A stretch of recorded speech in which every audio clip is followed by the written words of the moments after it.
Welcome to Chhatrapati Educare. I am doctor Pravin Kadam, intern at GMC Gondia. या व्हिडिओमध्ये आपण रिजन बी, महाराष्ट्रामधील रिजन बी म्हणजे बॅचलर ऑफ वेटरनरी सायन्स आणि ॲनिमल हजबेंड्री, रिजन बीचा एक्सपेक्टेड कट ऑफ काय असू शकतो याबद्दल माहिती घेणार आहोत. तर सर्वप्रथम जर तुम्ही आमच्या चॅनलवर नवीन असाल तर आमच्या चॅनलला नक्की सबस्क्राईब करा. आमच्या चॅनलवर महाराष्ट्रामधील MBBS, BMS, BHMS, BDS, physiotherapy, BSc nursing तसेच बॅचलर ऑफ वेटरनरी सायन्स आणि सेंट्रलचे MCCN आणि व्हेटरनरी काउन्सिलिंग ऑफ इंडिया या कोर्सबद्दल व्यवस्थित मार्गदर्शन केले जाते. तुम्हाला काउन्सिलिंग रिलेटेड काही डाऊट असेल तर तुम्ही माझ्याशी संपर्क साधू शकता. तर रिजन बी महाराष्ट्रामध्ये गव्हर्नमेंट बॅचलर म्हणजे व्हेटरनरी कोर्सचे रिजन केलेले तर region A, B, C, D. Region एचा ऑलरेडी मी काय कट ऑफ असू शकतो हे अपलोड केलेलं आहे. मी आता रिजन बी बद्दल बोलणार आहे. रिजन बी मध्ये म्हणजेच मुंबई व्हेटरनरी कॉलेज येतं. मुंबई व्हेटरनरी कॉलेजमध्ये टोटल जे सीट्स आहेत, मुंबई व्हेटरनरी कॉलेजमध्ये टोटल सीट्स आहेत 85. त्यापैकी गेल्या वर्षी 59 सीट्स या रिजन कोटासाठी होत्या आणि उर्वरित 26 सीट्स या स्टेट कोटासाठी होत्या. आता हे रिजन कोटा आणि स्टेट कोटा काय असतो, तर रिजन कोटा म्हणजे रिजन त्या रिजन मधल्या ग्रेटर मुंबई, ठाणे, पालघर, रायगड, रत्नागिरी, सिंधुदुर्ग या जिल्ह्यामधल्या विद्यार्थ्यांना मुंबईच्या कॉलेजमध्ये जवळपास 59 सीट्स या रिझर्व्ह होत्या. कुठे 59 सीट्स या रिझर्वेशन राहतं. 59 सीटसाठी त्या 70% सीट्स म्हणजे या जिल्ह्यातल्या विद्यार्थ्यांना 70% सीट्स या मुंबई रिजन मधल्या मुंबईच्या कॉलेजमध्ये रिझर्व्ह राहतात. म्हणजे ते किती होते 59. आणि उर्वरित ज्या राहतात स्टेट कोटासाठी सीट्स रिझर्व्ह राहतात. तर स्टेट कोटा म्हणजे 30% सीट्स. 30% कोणत्या बाकीचे जर जिल्ह्यातले विद्यार्थी पार्टिसिपेट करू शकतात की त्यांना मुंबईच्या कॉलेजमध्ये जर ऍडमिशन घेतले, मुंबई व्हेटरनरी कॉलेज मध्ये जर ऍडमिशन घ्यायचं असेल तर तुम्हाला बाकीच्या 30% सीट्स राहतात. म्हणजे कुठल्या तर विदर्भातले विद्यार्थी असू द्या किंवा मराठवाड्यातले विद्यार्थी असू द्या यांना जर किंवा पश्चिम महाराष्ट्रातले यांना जर कोकण किनारपट्टीतल्या बॉम्बे वेटरनरी कॉलेजमध्ये जर ऍडमिशन घ्यायचं असेल त्यांना फक्त 26 सीट्सच आहेत. त्या स्टेट कोटा थ्रू त्यांना त्याच्यामध्ये ऍडमिशन घ्यावं लागतं. अशा प्रकारे डिव्हिजन आहे. तर आता मग याचा एक्सपेक्टेड कट ऑफ काय राहू शकतो याबद्दल माहिती घेऊया. हा रिजन असा आहे की याचा कट ऑफ सहसा कमी जातो कारण की या रिजन मधले विद्यार्थी जास्त करून वेटरनरी कडे पार्टिसिपेट करत नाहीयेत. तर एकंदरीत जर बघायला लागलं तर गेल्या वर्षी काय क्लोजिंग रँक होता, तसेच यावर्षी याचा कट ऑफ काय राहू शकतो याबद्दल आपण माहिती घेणार आहोत. तर गेल्या वर्षी जो क्लोजिंग रँक होता तो ईडब्ल्यूएस कॅटेगरीसाठी 5,74,000 एवढा होता. 5,74,000. ओपन कॅटेगरीसाठी जो आहे 95,000. एससीबीसी कॅटेगरीसाठी एससीबीटी कॅटेगरीसाठी 3,25,000.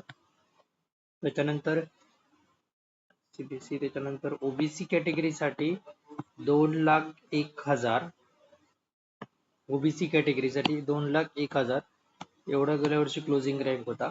ओबीसीच्या नंतर एससी कॅटेगरीसाठी 5,55,000 एवढा क्लोजिंग रँक होता आणि एसटी कॅटेगरीसाठी 6,60,000. त्याच्यानंतर व्हीजे कॅटेगरीसाठी 2,10,000.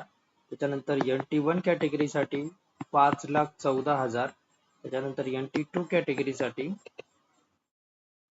3,50,000 आणि NT3 कॅटेगरीसाठी 6,75,000. NT3 कॅटेगरीसाठी असा हा गेल्या वर्षीचा क्लोजिंग रँक होता. पुन्हा एकदा सांगतो, ओपन ईडब्ल्यूएस कॅटेगरीसाठी 574, ओपन कॅटेगरीसाठी 95,000, नंतर एससीबीसी कॅटेगरीसाठी 3,25,000, ओबीसी कॅटेगरीसाठी 2,01,000. त्याच्यानंतर एससी कॅटेगरीसाठी 5,55,000, एसटी कॅटेगरीसाठी 6,60,000, व्हीजे कॅटेगरीसाठी 2,10,000 आणि NT1 कॅटेगरीसाठी 5,14,000, NT2 कॅटेगरीसाठी 3,50,000 आणि NT3 कॅटेगरीसाठी 6,75,000 हा क्लोजिंग रँक होता. यावर्षी एक्सपेक्टेड काय मार्कावर तुम्हाला रिजन बी मध्ये ऍडमिशन भेटू शकते याबद्दल आपण माहिती घेऊया. एससी कॅटेगरीसाठी 310, एससी त्याच्यानंतर एसटी कॅटेगरीसाठी 281, व्हीजे कॅटेगरीसाठी 425, त्याच्यानंतर व्हीजे कॅटेगरीसाठी 425, त्याच्यानंतर बरेच झालं तर NT2 कॅटेगरीसाठी 365, NT3 कॅटेगरीसाठी 280, त्याच्यानंतर ओबीसी कॅटेगरीसाठी 433, त्याच्यानंतर एससीबीसी कॅटेगरीसाठी 385, ओपन कॅटेगरीसाठी 498 आणि EWS कॅटेगरीसाठी 308. या रेंजमध्ये जर तुम्हाला प्लस मायनस 10 जर मार्क असतील तर तुम्हाला रिजन बी मध्ये ऍडमिशन भेटू शकते.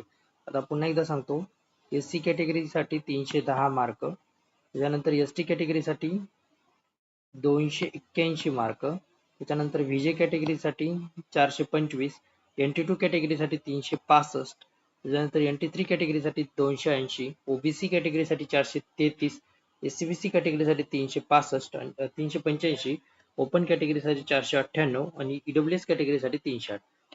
हा एक्सपेक्टेड कट ऑफ आहे आणि हा पूर्णपणे डिपेंड करणार आहे की किती विद्यार्थी त्याच्यामध्ये पार्टिसिपेट करताल.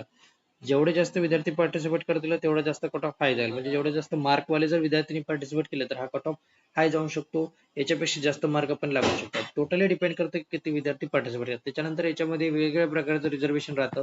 Agriculture certificate, project affected person, त्याच्यानंतर डिफेन्स पर्सन, त्याच्यानंतर फ्रीडम फायटर, असे 4 प्रकारचे वेगवेगळे रिझर्वेशन राहतात. या रिझर्वेशन साठी पण तुम्ही ऍप्लिकेशन देऊ शकता. हे पूर्ण मी माहिती माझ्या चॅनलवर टाकलेली आहे, तुम्ही बघू शकता तुम्हाला कोणकोणते डॉक्युमेंट लागतात की याच्या काउन्सिलिंग प्रोसेससाठी. आणि याची काउन्सिलिंग लगेच लवकरच सुरुवात होणार आहे, म्हणजे जवळपास 10 ऑगस्ट पर्यंत सुरुवात होऊ शकते. त्यामुळे जर तुम्हाला काही डाऊट असतो तुम्ही माझ्याशी संपर्क साधू शकता, तसंच तुम्ही कमेंट करू शकता. तर भेटूया नेक्स्ट व्हिडिओमध्ये रिजन सी चा कट ऑफ घेऊन.